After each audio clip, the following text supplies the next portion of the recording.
다 함께 일어나셔서 23장 찬송을 부르시겠습니다.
다 함께 참여의 기도를 드리겠습니다. 사랑의 하나님, 주님 보혈로 구원받은 우리들이 주님 앞으로 나왔습니다. 부족한 우리를 부족하다 아니하시고 악하고 죄 많은 우리를 크신 사랑으로 감싸 안아주시는 주님께 감사와 찬송을 올려드립니다. 가을에 풍성한 열매를 거두고 나누는 명절을 앞두고 하나님께서 우리에게 베풀어 주신 은혜를 하나씩 세어봅니다. 하나님께서 넘치는 복을 내려주시고 우리를 돌보아 주셨건만 돌이켜보니 우리는 주님의 복을 받아 누릴 만큼 주님의 마음을 기쁘게 해드리지 못하였고 주님의 계명을 지킴으로 주님께 영광을 돌리지도 못하였습니다. 하나님, 우리의 부족함을 용서하여 주시옵소서. 거두는 계절을 맞으며 우리가 뿌려놓았던 씨앗들이 얼마나 많은 열매를 맺었을까 생각합니다. 헛된 말과 거짓말로 뿌려놓은 씨앗들, 욕망과 욕심으로 뿌려놓은 씨앗들, 시기심과 질투심으로 뿌려놓은 씨앗들이 열매로 나타날 것 생각하니 마음이 무겁습니다. 하나님, 우리의 잘못과 허물을 용서하여 주시옵소서. 풍성한 열매를 따는 계절을 보내며 과연 우리가 기쁨으로 거둘 만한 열매는 무엇일까 생각합니다. 게으름으로 선한 것 뿌리지 못하였고 소중한 시간을 놓치고 말았던 우리들을 주님 용서하여 주시옵소서. 기도하지 않은 죄, 말씀 듣고 행하지 않은 죄를 용서받기 원합니다. 복음을 전하지 않은 죄, 전도하지 않은 죄, 그래서 이 추수의 시간에 영혼의 추수를 하지 못하는 우리의 허물을 주님 용서받기 원합니다. 사랑을 심어 사랑을 거두어야 했습니다. 하지만 우리는 미움을 심었고 분노를 심어 분열과 다툼을 거두고 말았습니다. 주님, 우리의 죄와 허물을 용서하여 주시옵소서. 지금은 하나님과 나만이 아는 죄를 생각하며 묵묵히 참회의 기도를 드립니다. 여호와는 긍휼이 많으시고 은혜로우시며 노하기를 더디하시고 인자하심이 풍부하시도다. 아버지가 자식을 긍휼히 여김같이 여호와께서는 자기를 경외하는 자를 긍휼히 여기시나니 이는 그가 우리의 체질을 아시며 우리가 단지 먼지뿐임을 기억하심이로다. 그러므로 주 예수 그리스도 안에 있는 자에게 결코 정죄함이 없느니라. 아멘.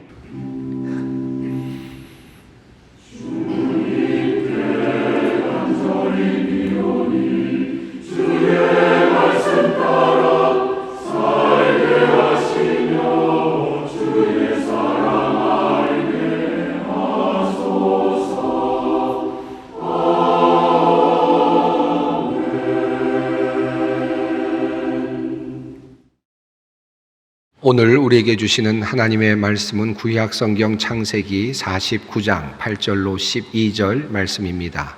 창세기 49장 8절로 12절 말씀입니다.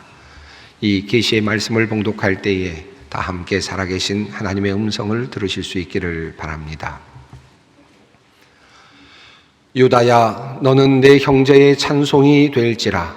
내 손이 내 원수의 목을 잡을 것이요 내 아버지의 아들들이 내 앞에 절하리로다.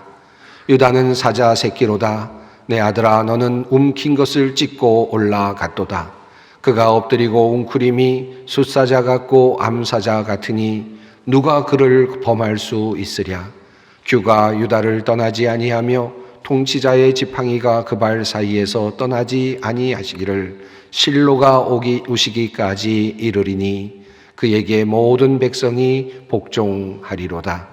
그의 나귀를 포도나무에 매며 그의 암나귀 새끼를 아름다운 포도나무에 맬 것이며 또 그 옷을 포도주에 빨며 그의 복장을 포도즙에 빨리로다. 그의 눈은 포도주로 인하여 붉겠고 그의 이는 우유로 말미암아 희리로다. 아멘. 아버지 때문입니다. 원인을 제공한 분은 아버지입니다. 저에게 뭐라고 말씀하지 마십시오. 모두가 아버지 책임입니다. 그렇습니다. 제가 그랬습니다. 요셉을 미디안 사람 상인들에게 팔아 넘기자고요.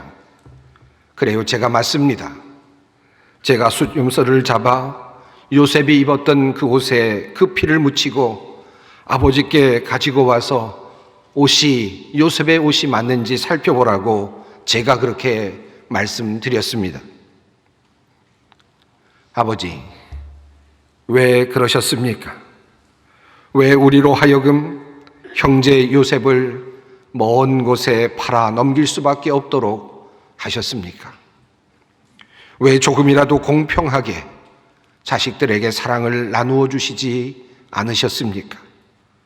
왜 나의 어머니 레아를 그렇게도 사랑하지 못하셨습니까? 남편으로부터 사랑받지 못하는 아내를 생각해 보셨습니까? 오죽하면 어머니가 첫째 아들을 낳고 르우벤이라 불렀겠습니까? 하나님께서 나의 비참한 처지를 돌보셨다라고 어떻게 그렇게 이름을 붙일 수 있었겠습니까? 그렇습니다. 저는 유다입니다.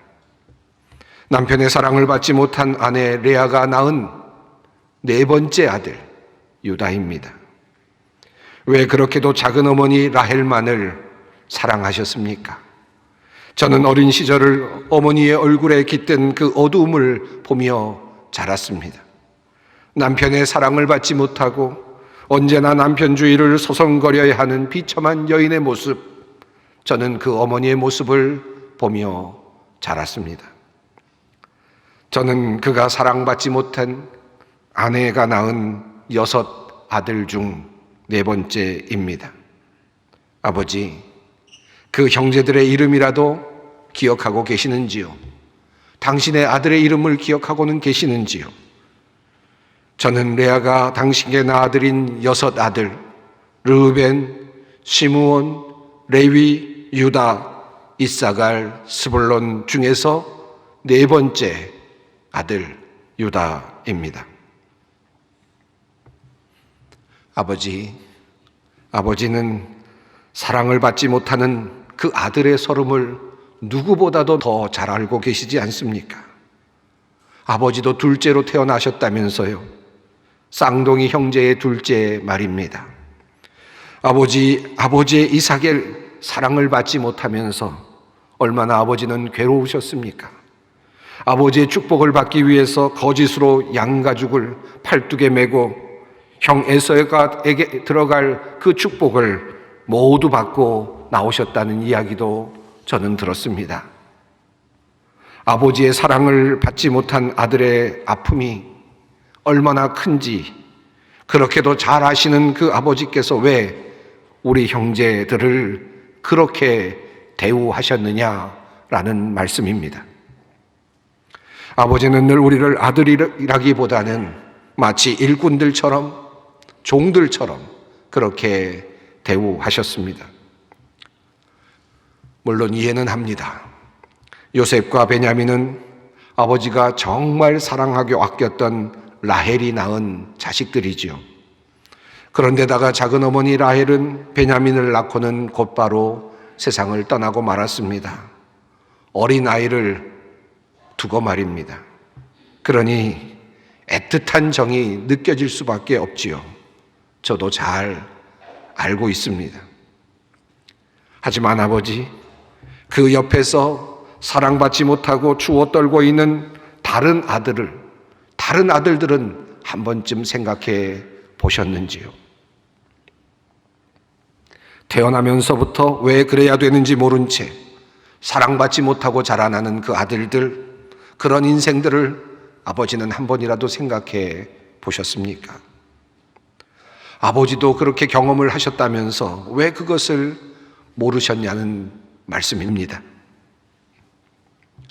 아버지께서 요셉에게만 채색 옷을 입혀주셨을 때 우리의 마음이 어떠했겠습니까? 우리 형제들은 들에서 허름한 옷을 입고 양들을 치곤 했는데 그 아이는 채색 옷만 입고 다니는 모습을 보았을 때 우리가 그 아이를 좋아할 수 있었겠습니까?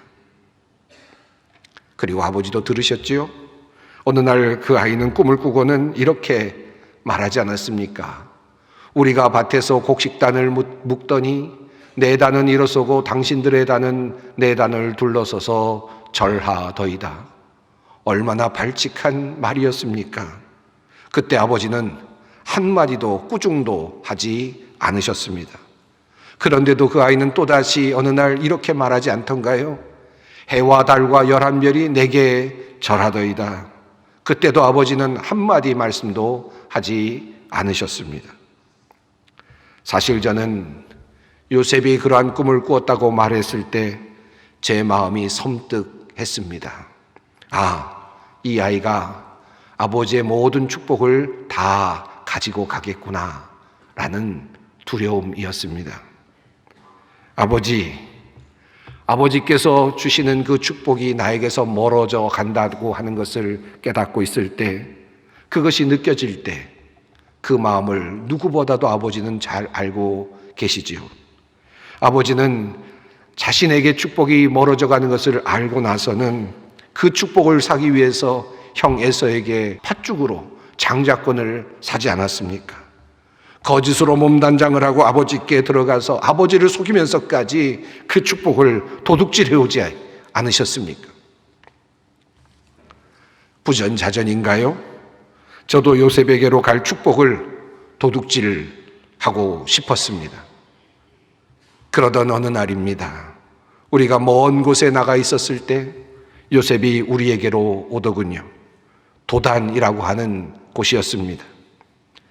이심전심이었는지 형제들은 요셉이 오는 것을 보자마자 모두들 하나같이 요셉을 죽이자라고 그렇게 말했습니다. 물론 충동적이고 순간적인 것이었죠. 그만큼 형제들의 증오는 하늘까지 다 있었습니다. 그래도 첫째 형님이라고 르우벤만은 요셉을 감싸더군요. 요셉을 죽이지 말고 구덩이에 가두자라고 제안한 것은 첫째 형님 르우벤이었습니다.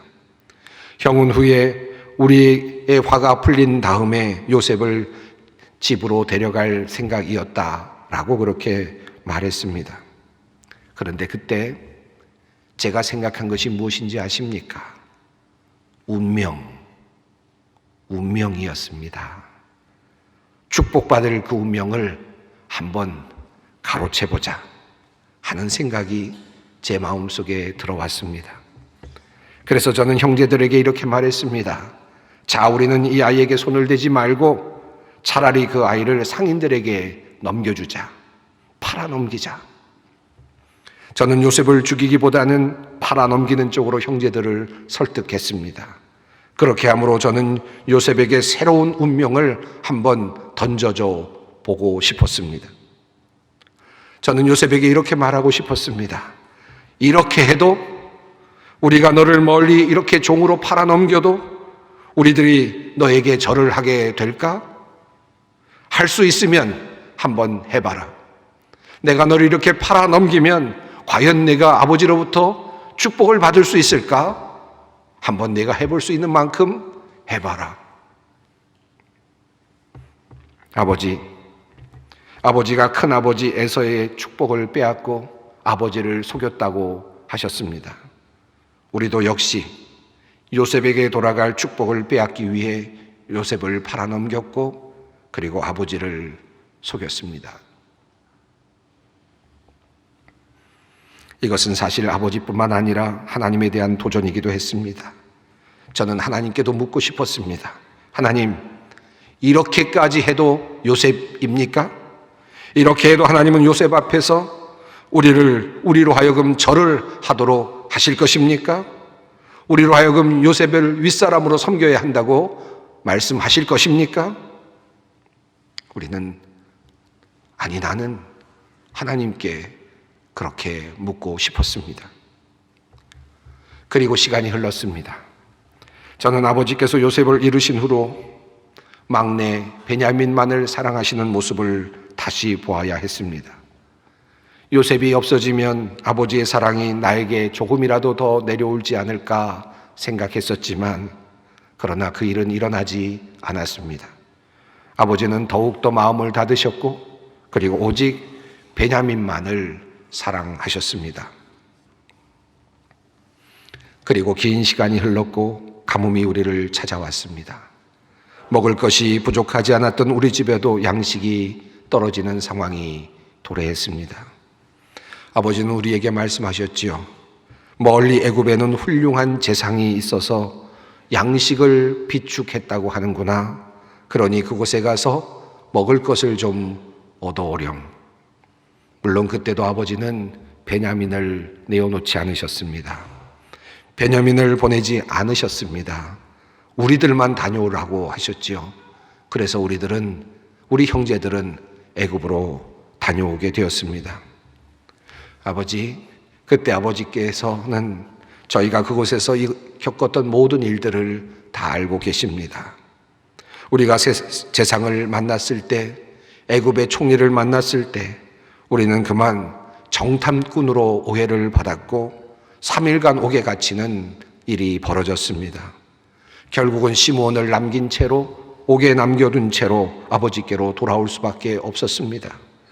우리가 정탐꾼이 아니라는 증거로 우리는 막내 아들 베냐민을 애굽 총리에게 데려가야만 했습니다. 그래야만 옥에 갇혀 있는 시므온을 구출할 수 있는 상황이 되었습니다. 시므온이 잡혀 있는데도 불구하고 아버지는 끝까지 베냐민을 내어놓으려 하지 않으셨지요. 결국 우리는 아버지의 반대에도 불구하고 다시 양식을 얻기 위해서 또 시므온을 구하기 위해서 베냐민을 데리고 애굽으로 갔습니다. 그렇게 해서 모든 오해가 풀리고 양식도 얻고 돌아오게 되었는데 그만 그때 불행한 일이 다시 생겨났습니다. 베냐민이 타고 있던 나귀에 실린 양식 자루에서 애굽 총리의 은잔이 발견된 것입니다. 우리 모두는 소스라치게 놀랐습니다. 우리는 결국 다시 잡혀가게 되었고 결국은 베냐민까지도 그들의 종으로 남겨놓고 돌아올 수밖에 없는 그와 같은 상황이 되고 말았습니다. 제가 아버지를 얼마나 사랑하는지 아십니까? 아버지의 사랑을 받지 못한 이 아들 유다는 아버지와 베냐민을 위해서 그 총리이신 그분께 이렇게 탄원의 말을 했습니다. 이제 주의 종으로 그 아이를 대신하여 머물러 있어 내 주의 종이 되게 하시고 그 아이는 그의 형제들과 함께 올려 보내소서. 그 아이가 나와 함께 가지 아니하면 내가 어찌 내 아버지께로 올라갈 수 있으리까? 두렵건대 제 해가 내 아버지에게 미침을 보리이다. 글쎄요, 제가 왜 그때 그런 말을 했는지 잘 모르겠습니다. 차라리 베냐민도 죽게 내버려 두었다면, 아니 차라리 베냐민도 그곳에 그저 종으로 살게 내버려 두고 왔다면 아버지께서 베냐민에게 축복하실 축복조차도 우리에게 오지 않았을까요? 사실 베냐민을 그대로 두면 모든 아버지의 축복이 베냐민을 향할 것은 확연한 사실이었는데 이참에 베냐민까지도 사라지는 것이 어쩌면 더 우리에게는 좋았을지도 모르겠습니다. 아버지의 사랑을 받지는 못했지만 이 못난 아들 유다는 그럼에도 불구하고 아버지를 사랑했습니다. 그래서 아버지께서 또다시 사랑하는 아들을 잃고 슬퍼하시는 모습을 다시는 보고 싶지 않았습니다. 그래서 저는 애굽 총리에게 내가 대신 당신의 종이 되겠다고 그렇게 이야기를 했습니다. 그런데 참으로 놀랍게도 그곳에 앉아있던 총리는 바로 요셉이었습니다. 요셉이 우리를 시험했던 것입니다. 언제 그렇게 높은 자리에까지 올라갔는지, 1인지하 만인지상의 위치에서 큰 제국을 다스리는 자가 되었는지 참으로 놀라웠습니다. 저는 그 모습을 보며 과거에 요셉이 하던 꿈 이야기가 떠올랐습니다. 11개의 별이 자기를 향해 절하더라 라는 꿈입니다. 그리고 그것이 현실로 이루어진 것을 보며 저는 전율을 느끼지 않을 수가 없었습니다. 그래서 저는 아버지가 섬기는 하나님의 위대하심을 그때 알았습니다. 아버지의 하나님은 결국 의도하신 뜻대로 이루고야 마시는 분이시라는 사실을 알게 되었습니다. 우리가 그렇게 방해를 했는데 요셉이 다시는 일어날 수 없도록 짓밟아버리고 종으로 팔아버렸는데 하나님은 그러한 상황 속에서도 도리어 그 상황을 이용하셔서 하나님의 뜻을 이루어 가셨습니다. 도리어 우리들이 형제 요셉을 팔아버린 그 일이 하나님의 뜻을 이루는 과정이 되었다니, 우리의 잔꾀와 저항과 배신과 속임이 도리어 하나님의 뜻이 이루어지는 그런 도구가 되었다니, 참으로 하나님의 섭리와 능력은 높고도 깊습니다. 아버지의 하나님은 복을 주실 자에게 복을 내려주시고 그가 어디에 있든지 하나님의 뜻을 이루어 가십니다. 그러므로 이제 저는 하나님을 찬양할 수밖에 없습니다. 그래서 저의 이름은 유다입니다. 찬양의 이름을 가진 유다입니다.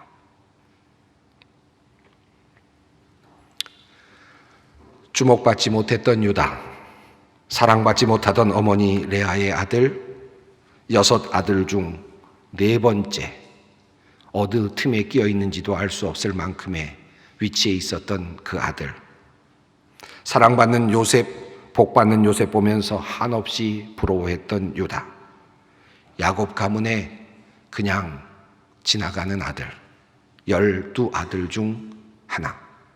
이것이 바로 유다의 이력서입니다. 지난주일 말씀 나누었던 이스마엘이 조연이었다면 어쩌면 유다도 야곱 가문 가운데 조연이 아니었을까 생각이 됩니다. 그런데요, 참으로 놀라운 일이 오늘 본문 말씀 속에 나타나 있습니다. 유다의 운명을 바꾸어 놓는 운명적 사건, 바로 그 사건이 오늘 본문 속에 드러나 있습니다. 야곱이 죽기 전에 야곱은 아들들을 모아놓고 그리고 한 사람 한 사람에게 복을 주었습니다. 그때 유다에게 주어진 축복이 바로 오늘 본문 말씀입니다. 유다야, 너의 형제들이 너를 찬양할 것이다. 너는 원수의 멱살을 잡을 것이다.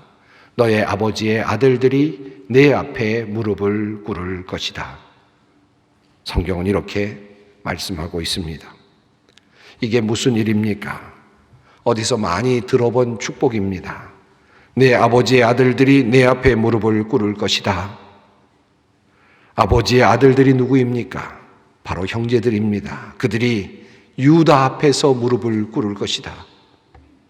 요셉이 꿈꾸었던 바로 그 꿈과 같은 꿈, 동일한 꿈, 바로 그 꿈이 유다에게 주어지고 있습니다. 그리고 축복은 이어집니다. 유다야, 너는 사자 새끼 같을 것이다. 임금의 지휘봉이 유다를 떠나지 않고 통치자의 지휘봉이 자손 만대까지 이를 것이다. 하나님께서는 유다가 모든 형제를 다스리는 자가 될 것임을 말씀하십니다. 이 야곱의 축복을 통하여 하나님께서 축복하여 주시는 것입니다. 임금님, 지휘봉, 사자새끼 등이 이 편을 통해서 하나님께서는 유다를 왕으로 세우실 것임을 분명히 말씀하고 계십니다. 어쩌다가 이렇게 되었을까요? 유다에게 어떤 일이 일어난 것입니까? 이후에 성경은 중요한 사실을 우리에게 알려주고 있습니다. 바로 아브라함으로부터 이어지는 야곱 가문 족보입니다. 마태복음은 이렇게 말씀합니다. 아브라함과 다윗의 자손 예수 그리스도의 계보라. 아브라함이 이삭을 낳고 이삭은 야곱을 낳고 야곱은 유다와 그의 형제들을 낳고. 참으로 흥미로운 족보가 아닐 수 없습니다. 아브라함은 이삭을 낳고 이삭은 야곱을 낳고 야곱은 요셉과 그의 형제들을 낳고가 아닙니다. 아브라함은 이삭을 낳고 이삭은 야곱을 낳고 그리고 야곱은 르우벤과 그의 형제들을 낳고가 아닙니다. 아브라함은 이삭을 낳고 이삭은 야곱을 낳고 그리고 야곱은 베냐민과 그의 아들들을 낳고가 아닙니다. 아브라함이 이삭을 낳고 이삭은 야곱을 낳고 야곱은 유다와 그의 형제를 낳고. 성경은 우리에게 그렇게 그의 가문을 적고 있습니다. 요셉이 아니라 유다입니다. 우리는 성경을 읽어가면서 늘 우리 마음속에는 요셉의 역할이 너무나도 크고 그리고 요셉이 주인공처럼 보여서 유다가 잘 보이지 않을 때가 많습니다.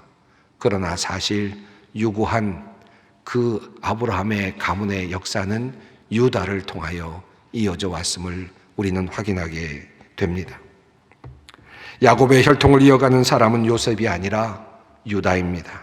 유다에게서 다윗이 나오고 그리고 솔로몬이 나오고 그리고 위대한 가문이 됩니다. 왕의 가문이 됩니다. 그리고 예수 그리스도께서 그 가문을 통하여 이 땅에 오시게 됩니다.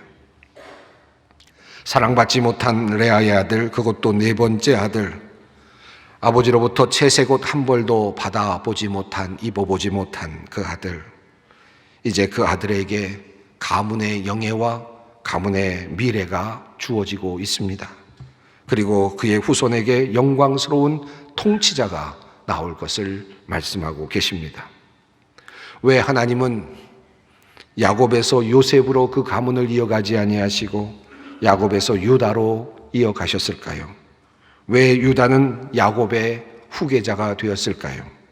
도대체 그에게 무엇이 있었기에 그가 그와 같은 축복을 누릴 수 있었습니까?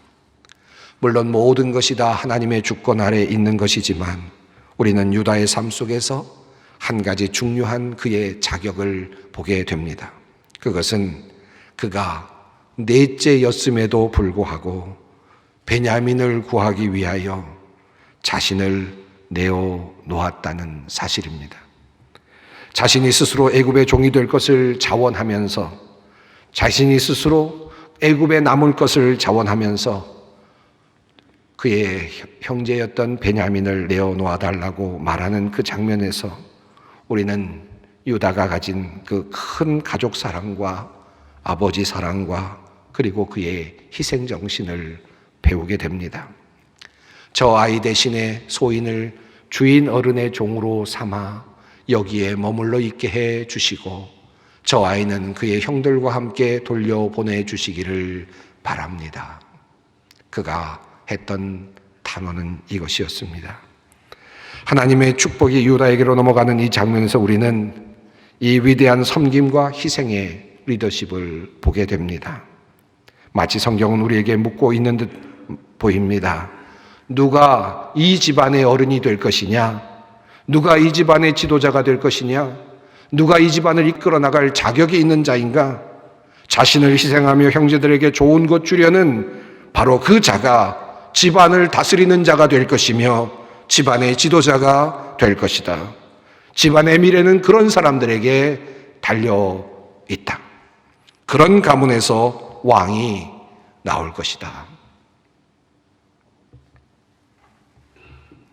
이번 주간은 추석 명절로 마음이 분주하실 것입니다. 그동안 코로나로 인해서 가족들이 제대로 모여본 적이 없었을 터인데 아마 올해만큼은 함께 모이려고 하는 분들이 꽤 많으실 것입니다. 이번에 가족들이 함께 모일 때 오늘 이 말씀을 여러분들이 기억하셨으면 좋겠습니다. 야곱의 아들 유다의 희생과 헌신이 결국 가문을 이어가는 축복으로 이어졌음을 꼭 기억하실 수 있기를 바랍니다. 누가 집안에서 가장 큰 사람인가? 누가 첫째인가? 자신을 내어놓고 희생하는 사람이 그 집안의 가장 큰 사람이며 그리고 또 집안을 이끌 미래의 주인공이 될 것입니다. 모든 사회, 정치, 문화의 영역도 그러합니다. 자신의 목숨을 내어놓는 사람, 자신을 희생하는 사람, 그 사람들이 이 세상을 위대하게 만들고 가족도 살려내고 사회도 살려내며 나라도 살려내게 될 것입니다. 그런 자들의 후손들이 우리를 다스리는 왕이 될 것입니다. 복된 추석을 보내십시오. 여러분 기쁘게 가족들도 만나십시오. 그리고 오늘 배운 대로 희생과 사랑을 실천하십시오. 가족 가운데서, 형제들 가운데서 사랑받고 존경받는 그런 사람이 되시기를 바랍니다. 희생하고 헌신하는 그 자리에 하나님의 축복이 숨겨져 있습니다. 기도하겠습니다. 하나님, 야곱의 12아들 중에서 왜 유다가 야곱 가문을 이어가게 되었는지 다시 생각합니다. 유다가 보여준 자신을 내어놓는 그 희생이 결국 모든 가족을 살려내었음을 보며 희생의 리더십을 다시 마음에 새깁니다. 하나님께서 자신을 내어놓는 자를 다시 세우시고 낮추는 자를 높이심을 깨닫습니다. 우리의 삶 속에서 우리가 유다처럼 가족을 위해, 사람들을 위해, 나라를 위해, 민족을 위해 자신을 희생하며 섬기도록 우리를 이끌어 주시옵소서. 예수님의 이름으로 기도드리옵나이다. 아멘. 다 함께 찬송가 447장을 부르시겠습니다.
우리 주 예수 그리스도의 은혜와 하나님의 사랑과 성령님의 교통하심이 야곱의 가문을 이은 유다처럼 자신을 내어놓아 모두를 살리기 원하는 주님의 모든 백성들 위해, 소망의 성도들 위해, 이 나라와 역사와 민족 위에 항상 함께 하시길 축원하옵나이다. 아멘.